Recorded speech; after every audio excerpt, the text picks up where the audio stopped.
아침 묵상에 오신 여러분들을 환영하고 축복합니다. 하나님께서 새로운 날을 허락하셨는데요. 새로운 날을 걸맞는 새로운 은혜로 오늘 하루 우리 인생을 지켜줄 줄 믿습니다. 오늘은 비교로부터의 자유라는 제목을 가지고 요한복음 3장 22절부터 30절까지 말씀을 좀 살펴봤으면 좋겠습니다. 우리 먼저 26절 말씀 같이 한번 읽어봤으면 좋겠습니다. 그들이 요한에게 가서 이르되 랍비여 선생님과 함께 요단강 저편에 있더니 곧 선생님이 증언하시던 이가 세례를 베풀매 사람이 다 그에게로 가더이다. 오늘 본문에는 세례 요한이 등장을 합니다. 이 세례 요한은 굉장히 성경 역사 속에서 특별한 독특한 인물이에요. 왜냐하면 예수님이 오시기 바로 직전에 활동했던 인물이기 때문입니다. 그래서 세례 요한은 구약과 신약을 이어주는 가교의 역할을 했어요. 뿐만 아니라 마지막 선지자로서 예수님의 오심을 준비하라는 역할을 맡은 거죠. 그런데 이 요한의 위치가 굉장히 어떤 면에서는 요한이 굉장히 독특한 지위에 있었는데 어떤 면에서 굉장히 불행한 인물이기도 해요. 왜 그럴까요? 그것은 예수님이 오시기 직전에 활동했기 때문이에요. 예를 들면 운동 경기가 있다고 우리 생각을 해보죠. 운동 경기를 하다 보면 주전 선수들이 이렇게 먼저 뛰잖아요. 근데 이 주전 선수 중에서 누가 부상을 당하거나 그렇게 됩니다. 그러면 부상을 당했기 때문에 누가 대신 뜁니까? 후보 선수들이 대신 뛰죠. 그런데 후보 선수들이 대신 뛰고 있는데 주전이 부상을 당했다 회복을 했어요. 그리고 다시 돌아옵니다. 그러면 이제 후보는 어떻게 돼요? 다시 벤치로 돌아가야 되는 거죠. 마찬가지예요. 요한 같은 경우에도 예수님이 오시기 직전에 활동했기 때문에 만약에 예수님이 좀 더 늦게 오셨다면 오랫동안 사역할 수 있을 거예요. 근데 예수님이 오셨기 때문에 그는 역사의 뒷면으로 뒤안길로 이제 사라질 수밖에 없는 구조로 되어 있는 거죠. 그래서 그날에 이렇게 됩니다. 여기서 그들이 라고 했는데 이 그들은 세례 요한을 따르던 제자들이에요. 이 제자들이 묻는 거죠. 랍비여 선생님이여 선생님과 함께 요단강 저편에 있더니 곧 선생님이 증언하시더니 이는 누구예요? 예수님이에요. 예수님. 예수님이 세례를 베풀매 사람이 다 그에게로 가더이다. 세례 요한은 광야에 나와 세례를 베풀었습니다. 이것이 이스라엘 민족에 큰 반향을 일으켰죠. 그래서 많은 사람들이 와서 세례 요한에게 세례를 받았어요. 그런데 이제 예수님이 본격적으로 활동하기 시작합니다.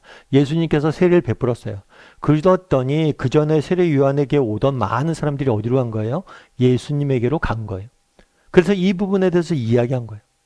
다르게 말하면 세례 요한의 제자들은 어떤 관점에서 예수님과 세례 요한을 비교와 경쟁의 관점에서 이야기하고 있는 모습들을 우리는 보게 되는 거죠. 사실 그런데 이러한 세례 요한의 제자들의 이야기가 우리에겐 낯설진 않죠. 왜냐하면 우리가 늘 항상 듣는 이야기이기 때문이에요. 야, 누가 승진했다더라. 야, 누구 아들은 대학교 어디 갔다더라. 누구 애는 이번에 어떤 시험에 합격했다더라. 누구는 어디 여행 갔다 왔다더라. 누구는 무엇을 샀다더라. 누구는 무엇을 먹었다더라. 특히 요즘은 SNS가 발달되어 있죠.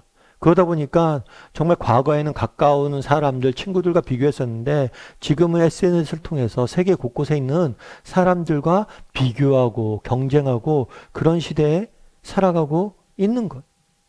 여러분 혹시 이효리 씨라는 가수를 아세요? 이효리 씨가 이제 남편하고 이렇게 결혼해서 이렇게 사는 일상이 TV에 방영된 적이 있어요. 그래서 많은 사람들이 관심을 갖고 남편에 대한 이야기, 이효리 씨에 대한 이야기를 쭉 했어요. 그런데 나중에 이효리 씨가 한번 인터뷰에 나와서 그런 얘기를 하더라고요. 뭐라고 얘기냐면 자기네들은 직업이 가수고 또 특성상 좀 여유 있게 시간을 낼 때도 많고 또 돈도 이미 많이 벌어놔서 이렇게 여유 있게 남편이 아내에게 챙겨준다거나 이벤트를 한다거나 뭘 할 수 있는데 보통 일반인들과 비교하면 안 된다고. 보통 일반인들은 아침에 일찍 일어나서 정말 밤늦게까지 일하고 그러는데 그런 사람들과 우리 남편과 비교하면 안 된다고. 자기들은 축복받은 사람이지 그렇게 1대1로 비교할 수 없다고. 참 공감이 됐어요. 그런데도 불구하고 우리는 뭐예요? 끊임없이 비교하죠. 정말 주변에 있는 사람들뿐만 아니라 정말 SNS를 통해서 또 혹은 TV를 통해서 대중매체에 비교되는 그런 많은 사람들과 끊임없이 비교하고 경쟁하고 살아가는 그런 사회에 우리는 살고 있는 거예요. 그럼 여러분 이 비교와 경쟁에 대해서 우리는 어떻게 바라봐야 될까요? 여러분 비교와 경쟁이 좋은 걸까요? 나쁜 걸까요? 사실 비교와 경쟁이 좋은 면도 있습니다. 때로는 서로 경쟁하고 비교하면서 발달하게 되는 거죠. 예를 들어서 혼자 달리는 것보다 정말 경쟁자, 누군가의 경쟁자가 있으면 더 빨리, 더 멀리 뛰는 경우들이 많아요.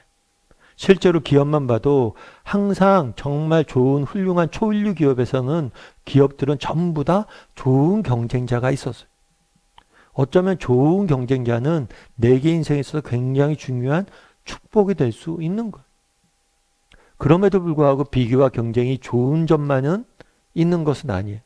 오히려 비교와 경쟁은 우리의 삶을 파괴하는 경향이 있죠. 그럼 왜 비교와 경쟁이 우리의 삶을 파괴할까요? 그거는 비교와 경쟁의 원동력이 수치심이기 때문이에요. 여러분 생각해 보세요. 정말 우리가 누군 뭐 했다더라. 이 말은 곧 뭐예요? 내가 그보다 못하다는 거죠. 아, 내가 더 못났다는 거예요. 그렇기 때문에 우리는 뭘 하는 거예요? 수치심을 느끼는 거죠. 아, 그래서 빨리 수치심에 극복하기 위해서 비교해서 이기려고 하는 거죠. 그럼 내가 비교해서 이기면 어떻게 됩니까? 즐거움도 잠시죠. 인간은 꼭 계층에 속해서 사고하는 방식이 있어요. 그래서 예를 들어서 우리가 아프리카 사람들보다는 얼마나 잘 삽니까? 그런데 아프리카 사람들과 비교하면서 내가 잘 산다고 행복해하는 사람도 없어요. 자기가 속한 사회에서, 자기가 속한 집단 내에서 비교하는 거예요. 내가 정말 공부를 잘해서 서울대 갔어요. 그런데 서울대 내에서 또 서울대 학생들이 비교하잖아. 서로 평가하잖아. 이렇게 끊임없이 비교하다 보면 우리 안에 뭐가 있는 거예요? 떠나질 않는 거예요? 우리 안에 수치심들이 떠나지 않는 거예요. 정말 비교와 경쟁은 이런 수치심이 그들의 양분인 거예요. 그러다 보면 자꾸만 이게 비교와 경쟁하다 보면 우리의 삶에 뭐가 사라져요? 기쁨이 사라지게 되는 거죠. 정말 우리 인생에 있어서 가장 중요한 게 뭐냐? 이 비교로부터 자유할 수 있는 은혜를 좀 아는 거예요. 예전에 저는 이제 개척하기 전에 옥하는 목사님 모시고 사역을 했었는데 옥 목사님이 종종 그런 얘기를 많이 하셨어요. 자기가 받은 은혜가 하나 있대요. 그럼 어떤 은혜냐? 그랬을 때 자기는 비교로부터 자유로울 수 있는 은혜였다는 거예요. 자기가 이제 옥 목사님 같은 경우는 조금 늦게 개척을 했어요. 유학을 다녀오시고 좀 유학을 길게 했기 때문에. 그러니까 자기가 개척했을 때는 이미 자기 동료들, 동기들은 개척한 지 또 혹은 부임한 지 교회를 이제 시작한 지 꽤 오래돼서 이미 자리를 다 잡고 있었던 거예요. 근데 처음에 옥 목사님 개척할 때는 짜장면 2층 집에서 하고 주일학교도 제대로 없었대요. 그러니까 뭘 했냐면 주일학교 아이들이 오잖아요. 그럼 이 아이들을 데리고 옆에 있는 교회에 데려가요. 그래서 그 교회에서 주일학교 예배를 참석시켜요. 그리고 우리 교회로 데려오는 거예요, 다시. 주일학교도 제대로 할 수 없는 형편이었어요. 그리고 예배당도 정말 제대로 된 데도 없고, 그리고 짜장면 2층 집에서 하는데 보통 주일날 11시에 예배 드리잖아요 그럼 예배 드릴 때마다 밑에서 짜장면 냄새 계속 올라오는 거예요. 예배 집중하기 힘들죠. 그런 형편 속에 있으면서도 자기가 받은 은혜가 있었다는 거예요. 뭐냐면 비교로부터 자유였다는 거예요. 다른 사람과 비교되지 않았다는 거예요. 다른 사람과 비교하면서 내가 막 이런 비교의 의식에 빠지고 막 이런 게 빠져있지 않았다는 거예요.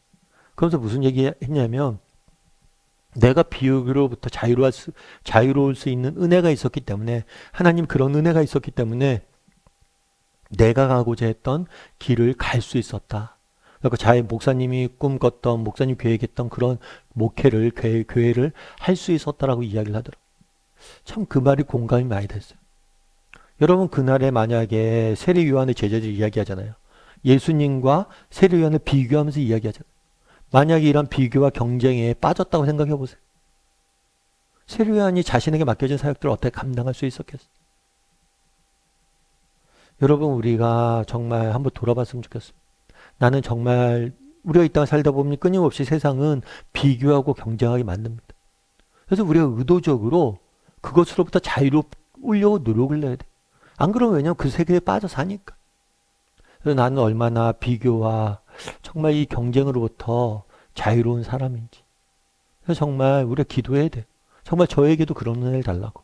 정말 비교로부터 자유로워지는 은혜를 달라고. 정말 이웃과 비교하고 사람들과 비교하면서 내 삶을 망가뜨리지 말게 해달라고.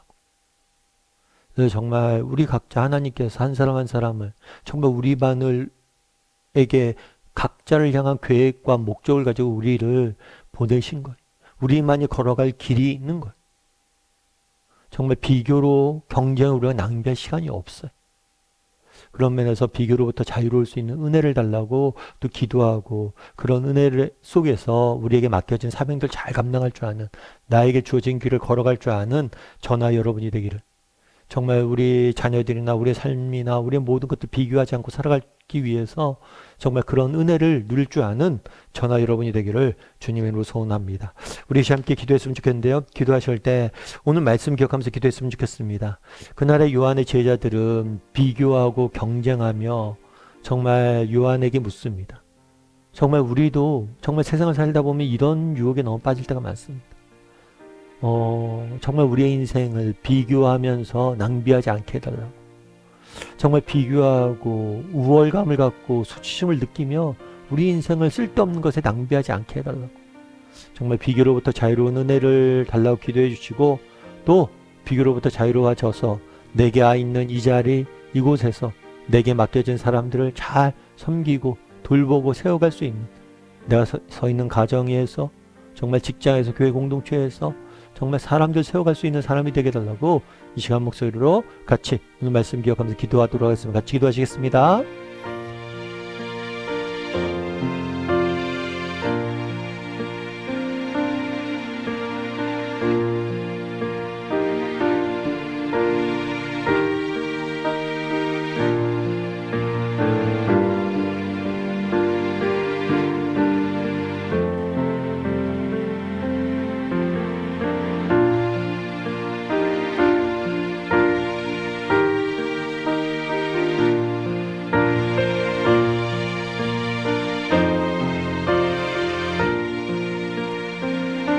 사랑의 하나님, 그날의 세례 요한의 제자들이 예수님과 세례 요한을 비교하면서 이야기를 하는 모습들을 보게 됩니다. 혹시라도 우리에게 세례 요한 같은 마음들은 없는, 요한의 제자들과 같은 모습은 없는지 돌아보게 도와주시고, 정말 잘못된 비교와 경쟁으로 우리 인생을 낭비하지 않게 도와주시옵소서. 정말 우리가 하나님 앞에서 우리 인생의 경주를 달려갈 때 사람들과 비교하며 달려가는 것들이 아니라 하나님께서 내게 맡기신 길들, 맡기신 사람들, 맡기신 세우신 곳에서 정말 하나님의 뜻을 이루기 위해서 최선의 노력을 할 줄 아는 그런 사람들이 될 수 있도록 주여 은혜를 더하여 주시옵소서.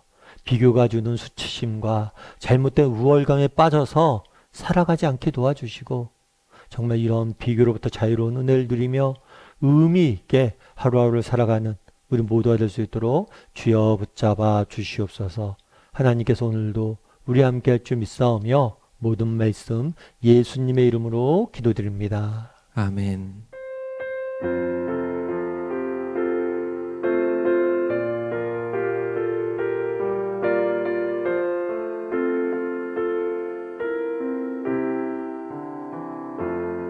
내가 참 의지하는 예수, 나의 상처 입은 심령